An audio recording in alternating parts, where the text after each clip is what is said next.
tel est le deuxième livre du docteur Massamba et que nous considérons comme son second manuel thérapeutique et son travail de thérapie pneumatique. Nous allons voir qu'est-ce qu'est la thérapie pneumatique, la thérapie du Saint-Esprit lui-même. Ce livre comprend 318 pages bien écrites, très bien écrites, et ces 318 pages contiennent une dédicace à partir de la page 5, de remerciements à partir de la page 7, une préface et que nous examinerons rapidement avec vous dans cette première leçon écrite par un ami du docteur Massamba. Et après donc cette préface, il y a 6 chapitres du livre. Le premier chapitre porte le titre de Visage de la spiritualité au Congo-Kinshasa, à partir de la page 19. Et ce visage de la spiritualité au Congo-Kinshasa est exploré dans 4 sections. La première section pose la problématique missiologique et pastorale, le problème qui se pose autour ou sur la mission et la pastorale de l'Église aujourd'hui. La deuxième section porte sur les ambiguïtés pastorales. Nous allons voir ça en profondeur. Qu'est-ce qu'il appelle ambiguïté pastorale? La troisième section porte sur la diabolisation de la société. Et la quatrième et dernière section, à la page 41, à la 41e page, commence à la 41e page, porte sur une étape historique de libération d'un peuple. Et puis vient le deuxième chapitre intitulé « Essai pastoral du phénomène combat spirituel ». Et ce deuxième chapitre, qui est un essai pastoral du phénomène combat spirituel, est examiné à partir de la page 46 jusqu'à la page 87 en 7 sections. Première section, y a-t-il un autre sens possible du phénomène combat spirituel? Deuxième section, le phénomène de mari et femme de nuit. Troisième section, l'origine des démons sexuels, mâles. Section 4, révélation de la littérature missionnaire. Section 5, que dire des démons sexuels à Kinshasa? Section 6, quelle lecture du phénomène mari de nuit? Et enfin, la section 7, quelles observations sur le plaisir sexuel onirique, c'est-à-dire le plaisir sexuel qu'on a dans le rêve. Je ne parle pas des songes, si vous connaissez encore, dans mes cours précédents, la différence que j'établis entre rêve, songe et vision. Peut-être qu'il faudra un jour tout un cours sur ce sujet. Comme je reviendrai sur tout un cours avec vous, avec tout ce qui suit ce cours, je reviendrai encore sur toute une leçon complète sur l'intervention pastorale en counseling. Le troisième chapitre, il commence à la page 92 et se termine à la 101e page, s'intitule « La spiritualité ou spiritualité de rêve et approche psychopastorale », page 91. Spiritualité de rêve et spiritualité de rêve et approche psychopastorale. Première section, sens psychopastoral des symboles de rêve. Section 2, sens psychopastoral du fantôme dans un rêve. Section 3, sens psychopastoral de l'individu, de l'image, sens psychopastoral de l'image du sorcier. Et enfin, section 4, symbolisme onirique africain, le symbolisme de rêve africain. Le 4e chapitre porte le titre de la Sainte Bible face aux forces démoniaques. Et ici, vraiment, on entre dans l'interrogation du Saint-Esprit, n'est-ce pas, qui, pour ainsi dire, expose les esprits. La Sainte Bible face aux forces démoniaques. Première section, universalité des démons et des esprits.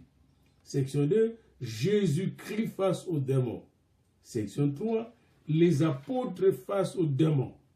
Section 4, Satan et son échec selon l'Écriture sainte. Section 5, donc section 4, Satan et son échec selon les Écritures, selon l'Écriture sainte, selon la Bible. Section 5, les démoniaques et sa délivrance. Section 6, synthèse de tout ce qui est dit dans ce chapitre 4. Au chapitre 5, le docteur Massamba donne des réponses à quelques questions sur Satan et les esprits, à la page 145. Le chapitre 4 part de la page 122, de la 121e page, et s'achève à la page, la synthèse qui commence à la page 142. Tandis que le 5e chapitre commence à la page 145 et s'intitule « Réponse à quelques questions sur Satan et les esprits » et comprend 3 sections. Première section, Satan et l'Afrique. Deuxième section, l'apostasie de Satan. Troisième section, la mission temporaire de Satan. Alors, si j'oublie, mes étudiants vont me rappeler, ici comme ailleurs, que je ferai un commentaire sur Satan dans la Bible. Et au chapitre 6, qui est le dernier chapitre de ce livre, le docteur Massamba parle de la mission de l'Église africaine au 3e millénaire, à la page 166. Et ce 6e chapitre comprend 3 sections. La première section porte sur quelques champs de recherche concernant la mission de l'Église africaine, et je vous donnerai moi-même une vision rapide ou synoptique de la mission des églises africaines aujourd'hui dans le monde. Je vous montrerai aussi un peu les limites de ces missions, ce que j'appelle la ghettoisation de la mission africaine. On est que ces missions touchent les gens d'autres races et d'autres tribus. Souvent, c'est l'encadrement de la diaspora africaine, de la diaspora congolaise, malienne, etc. On est que ce soit plutôt le missionnaire africain qui touche les autochtones qu'on visite ici. Donc la première section, quelques champs de recherche. La deuxième section, vivons notre spiritualité sans compromission, à la page 184. Et enfin, la page 186, il fait une étude de 2 cas sur la libération. Et à la fin du livre, à la page 205, il donne ses notes bibliographiques, ainsi que sa bibliographie à la page 213. Ce livre a été édité aux éditions Clé, qui est une édition très populaire en Afrique, à Yaoundé, et porte le titre « Le Saint-Esprit interroge les esprits » par le docteur Massamba, édité en 2002. Le Saint-Esprit interroge les esprits, essai de relecture et piste pastorale de la spiritualité en Afrique, cas de la République démocratique du Congo. Alors, le même auteur a aussi écrit aux éditions CEDI Sexe et mariage, libération des envoûtés aux éditions Claire, et Amour, sexualité, mariage aux éditions CEDI et Sepropaski. Prédication comme acte de libération aux éditions CEDI en 1995. Le livre est dédicacé à une certaine dame qu'il appelle Madame Chenny Landman, une Hollandaise qui fut missionnaire au Congo et qui, selon l'auteur, a beaucoup contribué à l'épanouissement de son ministère pastoral quand il fut vice-président de l'Église du Christ au Congo. Il dédie aussi ce livre à toutes les nations et les communautés d'hommes et de femmes dans le monde qui attendent au fond d'eux-mêmes la grâce du Saint-Esprit de Dieu, celle d'une rencontre, d'un dialogue, d'une réconciliation, d'une maturation, d'une consolation, d'une guérison et d'une reconstruction. Beaucoup d'amis sont remerciés dans ces livres.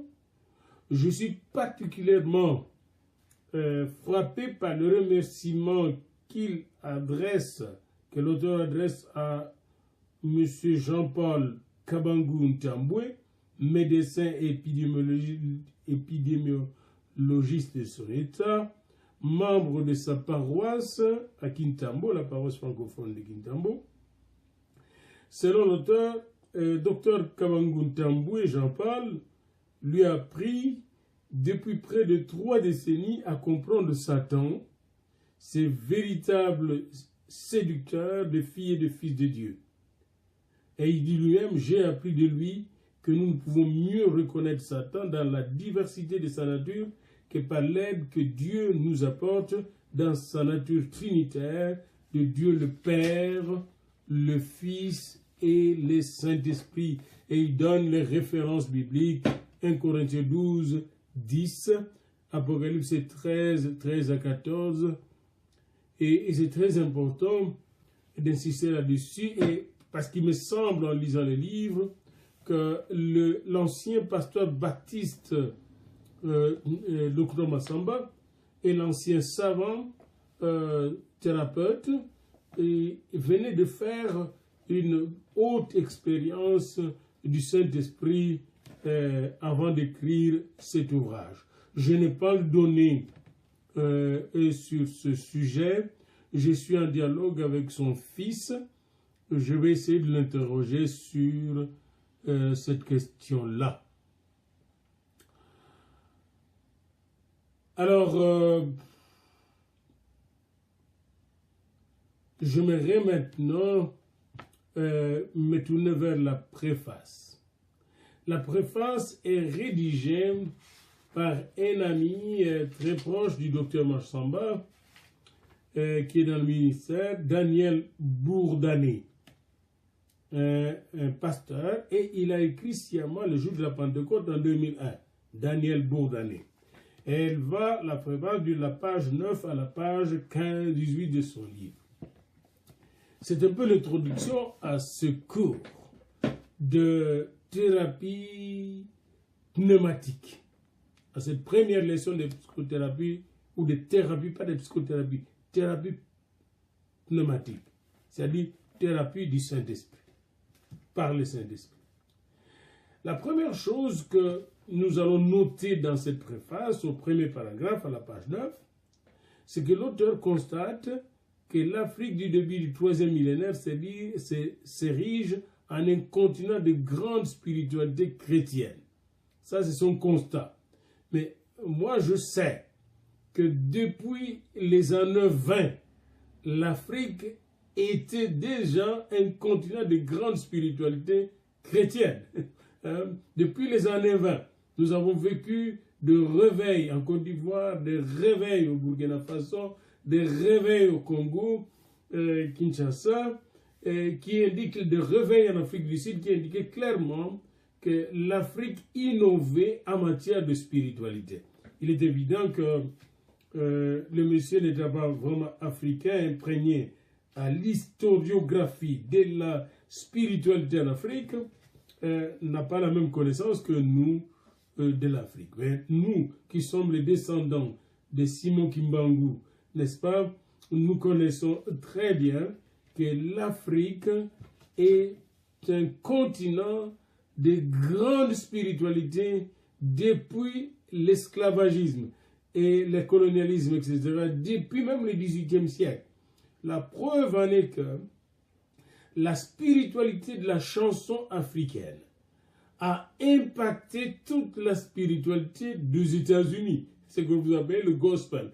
Je ne reviendrai pas là-dessus, mais je vous ouvre juste une parenthèse que je ferme rapidement. Et les grands réveils de la Pentecôte qui a eu lieu aux États-Unis, qui a même donné naissance aux grandes églises de la Pentecôte, venaient de Noirs, esclaves, qui ont emporté, pour ainsi dire, dans leur cœur, la manière de rencontrer le Seigneur de façon sincère, afin que l'Esprit du Seigneur les transforme de fond en comble. L'Africain n'est pas religieux de nature. Je crois que l'Africain est plus de tendance spirituelle. Et je fais une différence entre la religion, qui est un système inventé par les hommes, et la spiritualité, qui est une rencontre avec l'Esprit. Alors on peut se rencontrer avec les esprits qui ne sont pas des dieux, vous voyez, comme on peut se rencontrer avec l'Esprit de Dieu. Donc quand on parle de spiritualité, il y a à apprendre et à discerner. Et c'est très important pour nous de maintenant de faire cette remarque. Alors, l'auteur donc dans cette préface commence par réaliser que l'Afrique du début du 3e millénaire s'érige en un continent de grande spiritualité chrétienne. Et moi j'insiste que l'Afrique c'est un continent d'abord de grande spiritualité et que dès le début du 18e, 19e siècle, dès le début du 18e siècle, parce que 19e siècle, on voit l'Afrique qui commence à être christianisée, traduire son christianisme en une relation dynamique, spirituelle, avec Jésus-Christ, avec Dieu, par le feu du Saint-Esprit. Je vous donnerai les données dans un autre cours à ce sujet. Alors, de conversions se comptent par milliers en Afrique aujourd'hui. Et moi-même, j'y ai travaillé dans le renouveau charismatique depuis les années 70, particulièrement depuis 1978. Nous avons vécu un grand réveil au campus de Lubumbashi, à l'université de Lubumbashi. À ce moment-là, c'était campus de Lubumbashi. Le même réveil avait déjà lieu à l'université de Kinshasa et à l'université de Kisangani. Et ce réveil qui nous a tous transformés était déjà en train, n'est-ce pas, de faire son cheminement à Kinshasa à travers la Ligue pour la lecture de la Bible, le groupe biblique et aussi les aumôneries universitaires. Je ne veux pas élaborer là-dessus, mais je veux seulement souligner qu'il y a toute une histoire de réveil spirituel en Afrique à partir des années 70 à travers le groupe biblique universitaire, la Ligue pour la lecture de la Bible et le campus universitaire. Alors donc, l'auteur dit, c'est dans ces contextes de réveil que l'ouvrage de Jean Massamba Mampolo vient à point. Et pour l'auteur, pour le préfacier, il a même peut-être trop attendu. En effet, ce que Massamba décrit au Congo-Kinshasa est un échantillon représentatif de ce qui se passe dans plusieurs pays africains. Écoutez ce qui se passe, selon le préfacier. Le mouvement religieux, moi je parle de mouvement de réveil, et lui parle de mouvement religieux. Vous voyez, c'est un théologien occidental. Ils ont peur, surtout les théologiens européens, de parler réveil. Vous voyez, hein? Il y a des mouvements de réveil spirituel. Nous ne parlons pas de mouvement religieux chez nous. Nous savons que Dieu ne vient pas avec la religion. Il vient avec Dieu, n'est pas religion. Il est esprit. Et quand il vient par son esprit et non par la religion. Donc ici, vous voyez, le mouvement de réveil de tout genre naissent et infectent à la manière du sida, qui infecte le monde, mais plus que le sida même. Alors, voilà, il y a ce mouvement de réveil. Et ici, Massamba nous invite à des approches pastorales, herméneutiques, c'est-à-dire approche pastorale d'interprétation de ce mouvement, couplée de l'intelligence et du discernement par la puissance du Saint-Esprit. Comment discerner la voix du Saint-Esprit, l'intervention du Saint-Esprit, les signes du Saint-Esprit à travers ces mouvements. Et l'auteur, le préfacier, ajoute, le Saint-Esprit est, en effet, l'Esprit de Dieu qui nous permet de vivre, faute de quoi, en pleine crise, nous aurons déjà cédé aux étouffements divers de la vie. Massamba m'a dit que lorsqu'il était enfant, il définissait Dieu de la manière suivante. Il est celui qui me permet de respirer. Il est celui qui me permet de respirer. Et ça, pour moi, c'est la synthèse même de toute la préface. C'est l'essentiel, le cœur de la préface. Le Dieu de Massamba, c'est celui qui lui a permis de respirer, qui lui permet encore de continuer à respirer dans l'éternité. Cette simple affirmation d'un enfant, le Saint-Esprit, Dieu est celui qui me permet de respirer, renferme cependant une profonde volonté, une profonde vérité plutôt. La Sainte Bible affirme que l'être humain l'est devenu parce que Dieu avait insufflé dans ses narines son souffle de vie dans ce qu'il avait façonné à partir de la poussière du sol. Finalement, ce que Dr Massamba dit rejoint justement l'anthropologie biblique. L'anthropos, l'être humain est devenu humain que quand Dieu avait insufflé, avait soufflé en lui, n'est-ce pas, son esprit, son souffle de vie. Alors, dans cette préface, l'auteur profite pour remettre en question la théologie de la mort de Dieu qui a été annoncée, prophétisée par le savant occidentaux comme Auguste Comte, Karl Marx, Nietzsche, et il essaie de démontrer que tous ces réveils spirituels qui ont eu lieu en Afrique et dans le monde est une véritable coup de fouet, est une véritable plutôt contestation de cette théologie de la mort de Dieu. Plusieurs réveils spirituels d'aujourd'hui véhiculent un sens. Ils sont imprégnés du souffle de vie et offrent des alternatives aux problèmes que pose le vécu quotidien des hommes, des femmes et des sociétés humaines. En effet, toute l'Afrique, celle au-dessous du Sahara, du moins, est en train de rechercher la face de Dieu. Et c'est vrai même au Maroc.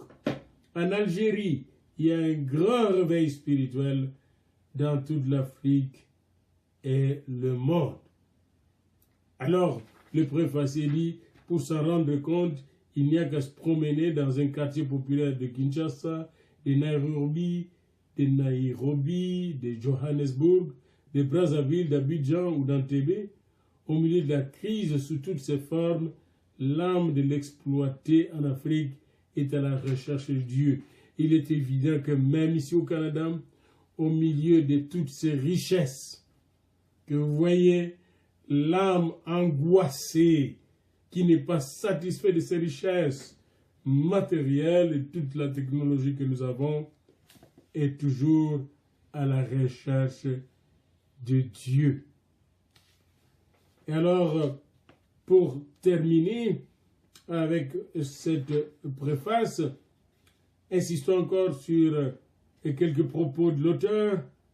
Il dit « Les spiritualités actuellement en vogue en Afrique doivent être analysées dans une approche multidisciplinaire et à la lumière des Saintes Écritures qui éclairent et alimentent la conscience et la foi. Elles guident des êtres humains et contribuent à modifier pour le mieux leur comportement. En effet, les manifestations de spiritualité récentes en Afrique, avec tous les débordements que l'on connaît, sont bien souvent le résultat d'un déficit herméneutique. Peut-être, mais je ne pense pas, parce que vous connaissez la manifestation aussi des spiritualités en Europe de la Réforme. Comment cette manifestation était accompagnée de contradictions profondes. C'est pourquoi vous avez non seulement le luthérien, le réformé, mais vous avez le presbytérien, vous avez le baptiste, vous avez le méthodiste, vous avez le ménonite, le frère ménonite, jusqu'au pentecôtiste, etc. les anglicans, tout ça, ce sont des contradictions, n'est-ce pas, de mouvements de réforme et de réveil spirituel. Hein? Parce que là où il y a l'homme, il y a contradiction. C'est rare de voir des hommes, n'est-ce pas, suivre Dieu de la même manière. Il y a contradiction et diversité. Alors, d'où la nécessité, justement, non pas d'avoir une certaine herméneutique, mais pour moi, la nécessité de se mettre vraiment à l'écoute de l'Esprit Saint pour qu'il puisse, lui, authentifier la véritable voix de Dieu. Sommes-nous authentifier nos voix, nous montrer si nous sommes de la voie authentique. Un peu comme la discussion qui a eu lieu entre Domitila, à Congo-Diantotila, et le prêtre venait de l'Occident, aussi Saint-Antonio. Ils sont venus avec des statues, Saint-Antonio de Padoue, etc. Puis ils ont gens de prier les statues et tout ça. Et lui, il a dit, non, vous avez supprimé les statues de noirs, nous devons supprimer aussi toutes les statues de blancs. Et nous concentrer sur Dieu. Parce que moi aussi, je suis comme Saint-Antonio. Dieu est à moi, l'Esprit de Dieu est à moi, Jésus est à moi. Et c'est là qu'on l'a trouvé hérétique. Vous voyez, et c'est important de le savoir, que cette femme catholique a remis en question l'idolâtrie catholique, n'est-ce pas, au profit, au bénéfice de l'adoration de Dieu en esprit, en vérité. Son combat était plus spirituel que politique. Hein, aujourd'hui, on essaie de trop politiser les choses. Même le combat du diacre évangéliste Simon Kimbangu était plus spirituel que politique. Parce que le diacre a reçu les baptêmes de feu, les baptêmes du Saint-Esprit. Et puis a commencé à démontrer par son agir, par son parler, par sa manière de penser, que la parole de Dieu nous présente, nous tous, blancs et noirs, égaux. Les noirs seront les blancs seront les noirs. Nous sommes tous égaux devant Dieu. Et qu'un jour, le noir ne sera plus jamais dominé par les blancs. C'est la parole de Dieu qui le dit. Nous sommes tous égaux devant Dieu. Et en même temps, sa façon de prier, qui était charismatique, attirait beaucoup plus de gens au Seigneur Dieu. Et les gens allaient prier presque 24 heures sur 24 en Kamba, où se trouvait Simon Kimbangu. Envié par le missionnaire d'abord. Hein? Il va être trahi d'abord par le missionnaire Baptiste. Envié par le missionnaire d'abord. Il sera persécuté, puis finalement trahi. Et là, on va politiser son entreprise spirituelle et il sera condamné à mort. Et cette peine de condamnation à mort sera commuée en peine de condamnation à perpétuité jusqu'à sa mort à la prison de Kassapa, à l'hôpital général qui va devenir l'hôpital Saint-Louis. C'est notre histoire. Je voudrais tout simplement dire ceci, c'est que la tâche pastorale et missiologique que nous avons est de retourner à l'Esprit, afin que le Saint-Esprit puisse nous éclairer, nous montrer la voie et nous enseigner et nous conduire sur le chemin de Jésus-Christ. C'est le Saint-Esprit qui doit nous conduire. C'est pourquoi on parle justement des counseling, n'est-ce pas, pneumatiques ou de thérapie pneumatique. Alors, dans la deuxième leçon de ce cours, nous allons voir justement les visages de la spiritualité au Congo-Kinshasa et en Afrique. Pour le moment, retenons tout simplement une chose dans la préface. Il y a un grand réveil en Afrique depuis plusieurs années. Le réveil le plus récent part des années 70. Ce réveil qui a donné naissance aux nouvelles églises de réveil que nous avons partout en Afrique et qui ont pénétré même le monde. Les nouvelles églises au Nigeria, au Congo, en Afrique du Sud, au Congo-Brazzaville, de nouvelles églises sont nées. Et ces églises viennent avec des manifestations de l'esprit. Ces manifestations de l'esprit dévoilent le prince des ténèbres avec son armée. Et nous avons besoin d'être sous l'onction du Saint-Esprit, d'être dirigé par le Saint-Esprit pour interroger permanemment les esprits qui agissent autour de nous dans le monde, mais aussi dans l'Église de Dieu. Le Saint-Esprit interroge les esprits. Et c'est à partir de cela que nous allons voir comment Massamba va accompagner les gens qui ont des problèmes psychologiques, des problèmes cognitifs, des problèmes émotionnels, des problèmes relationnels, des problèmes mentaux. Il va les accompagner par la puissance, avec la puissance du Saint-Esprit.